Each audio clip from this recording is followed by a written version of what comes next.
Hello guys. In this video I will tell you what I know about CLS and their algo. Some general informations you will need to understand what we're actually doing here. This course will always be renewed because CLS is really complex and has a lot of things they hold back. Central bank and payment systems evolved together. Many early central banks were founded as payments institutions. Examples include Barcelona's Tala de Canvi, Genoa's Banco de San Giorgio, Venice's Banco di Rialto, the Bank of Amsterdam, the Bank of Hamburg, and Nuremberg's Banco Publico. While some central banks were initially established as government fiscal agents, most famously the Bank of England in 1694, in most cases these institutions were soon drawn into a payment role. The rise of national central banking in the 19th and 20th centuries did not do away with the old problem of how to move international liquidity. Under the gold standard, in principle, individuals could acquire foreign exchange by redeeming local currency for gold, and then shipping the gold abroad in order to acquire foreign currency. Few did so. Instead, bankers avoided those costs through a variety of financial instruments for interbank transfer, such as bills of exchange and bankers' acceptances. People could no longer redeem gold, and interbank financial instruments became the only method available for transmission. Meanwhile, technological advances rapidly decreased the cost of interbank transfer. Indeed, the most striking empirical regularity in payments is the worldwide increase in payments intensity since 1970. Judged by this metric, the nature of the payments business has changed more during the past 44 years than during the preceding 2 centuries.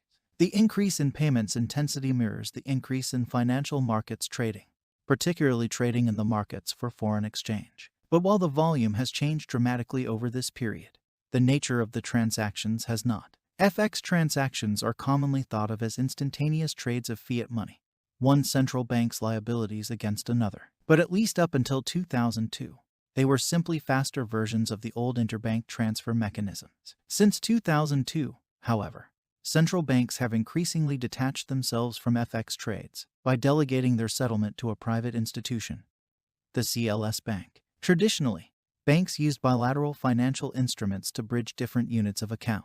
Now CLS can make those connections, and its account transfers replace the instruments. By operating simultaneously in multiple currencies, CLS is able to control risks of settlement in a way that no single central bank could. CLS may be the most unusual financial institution ever established.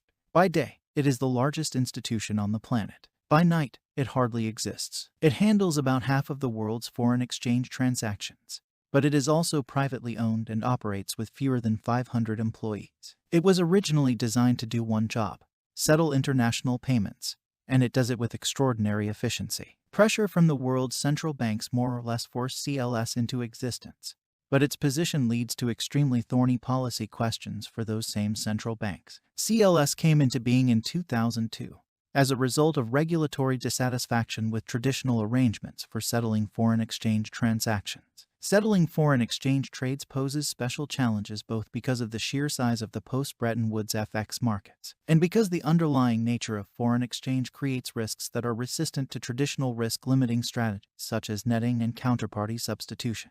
The initial impetus behind CLS was to move the payments used to settle FX trades away from traditional large-value systems, mostly run by central banks, to a specialized institution that could better handle these risks. Although in many cases there is no legal compulsion to use CLS, it has nonetheless enjoyed considerable success. The most recent statistics available on the CLS website indicate that CLS is currently settling a little over $5 trillion daily, or roughly 50% of the world's daily FX turnover. Measured by value transferred, it is the world's largest payment system, surpassing even the largest single currency systems. Payments made through CLS occur as transfers on the books of a limited-purpose U.S.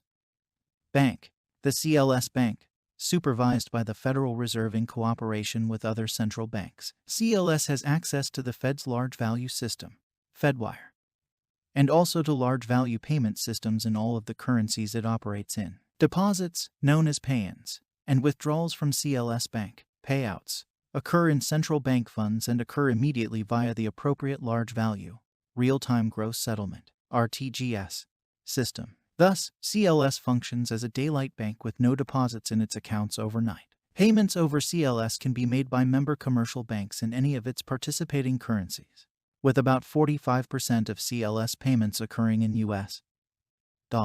Approximately 75 banks are members of CLS, reflecting the immense turnover in the FX markets. Daily turnover at CLS is also enormous. Following days of heavy market activity, or U.S.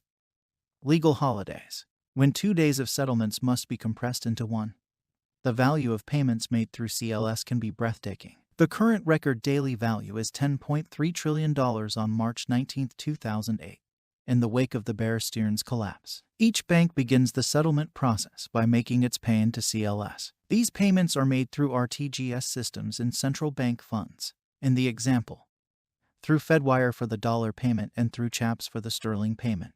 Also, you should know about liquidity in the markets. The food chain is in this order: central banks, the market maker, working with CLS. Then interbank traders, they cannibalize lower tier banks. Followed by institutional traders, private equity large fund traders and investment bank, insurance funds. Then large fund traders, retail off-exchange and independent investors. Followed by retail traders, cannon fodder or anyone not lumped in any group above. Liquidity is used so the central banks can make their profit out of it by destroying the big funds and retail trader. CLS helps central banks generate and provide this liquidity. The central banks then have only one job: to communicate their order to the CLS system, and then everything happens automatically. When retail or fund traders enter the market, it will have no effect on why and when price moves. The movements in the draw on liquidity is already predetermined by the CLS bank and central bank payments. Everything after that is fodder for the central banks. The main business of CLS is settling foreign exchange transactions,